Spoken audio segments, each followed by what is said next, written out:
Thank you for joining me here. One of the questions I commonly get from first-time home buyers is, do I want to buy a cooperative or do I want to buy a condominium?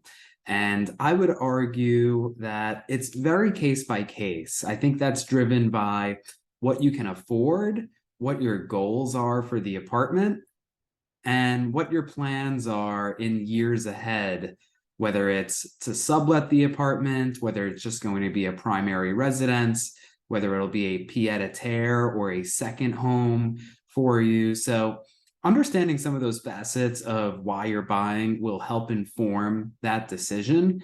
And just big picture, your co-op, you're essentially buying shares into a corporation.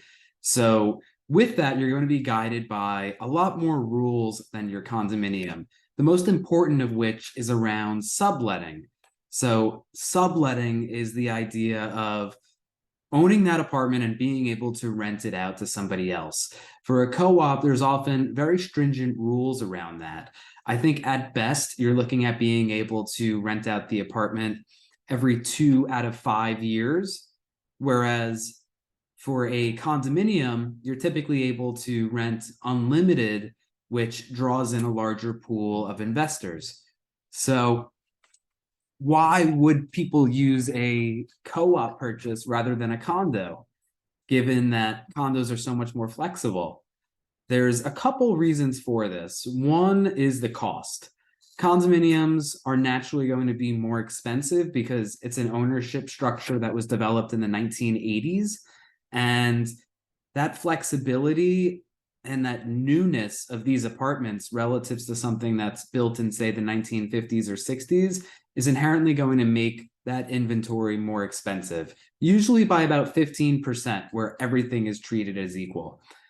So on a condominium, being able to sublet on an unlimited basis also brings in a larger pool of buyers. We're talking about someone from, say, South America can purchase a condominium as an investment and rent it out. So by default, you're just going to be competing with so many more potential buyers, which keeps that purchase price higher relative to a co-op. Now, just going back to the co-op subletting rules, being able to do at a maximum typically 2 out of every 5 years, you also have a lot more extreme cases of that. If you get closer to, say, Park Avenue, Fifth Avenue on the Upper East Side, Central Park West for the Upper West Side, that's where you really see the subletting rules tighten that much more. And some of them don't even allow subletting at all. So it's very uncommon to get that sort of flexibility in a co-op as you get closer to Central Park. So looking at these side by side, what are some other factors just to be mindful of? One that I'm thinking about that I'll bring up over here is the closing costs. So just looking at these examples side by side, you have a purchase price of $1.1 million. And on the left here, you have your condo, where your total costs come out to about 3.93% of the purchase price, relative to a co-op, which is on your right, which is significantly less at 1.78% of the purchase price. Now, where is that difference coming from, and what is actually making up these closing costs when you're buying into one of these buildings? So you have the mansion tax for one, that's 1% above $1 million. And now that actually has an incremental rise as you get into the higher purchase prices. I think the biggest difference between the two of these, though, is just over here on your left on the condo side, the mortgage recording tax. So that's 1.54%, about $17,000. Co-ops do not have that mortgage recording tax.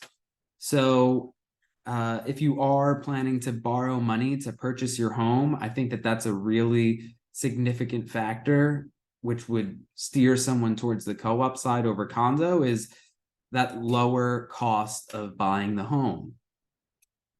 Other areas to look at here on these closing costs, you have your attorney fees, which are typically around $3,000. both sides of the equation for condo and co-op are going to have your move-in deposits and board application fees and credit checks. And then title insurance is going to be an additional cost that you'll see on the condo side, because you're actually being granted title for the apartment that you're purchasing. On a co-op, you're technically getting shares of a corporation or a stock certificate, which exempts you from paying for that. So those are just a couple of the areas to think about. Just to think in terms of inventory for condo versus co-op, I mentioned your Park Avenue, Fifth Avenue buildings. You're going to see more co-ops in those sort of prestigious areas, right? Prestige meaning that they're pre-war buildings. They may require 50% down. You're going to see more co-ops there because that's just the ownership structure that those buildings have already been wrapped into. So looking at that, you're not going to see as much new inventory in those buildings. You're not going to see condominiums typically in those areas. And I think lately when you do, they could be above $3,000 per square foot because there's just so few of them.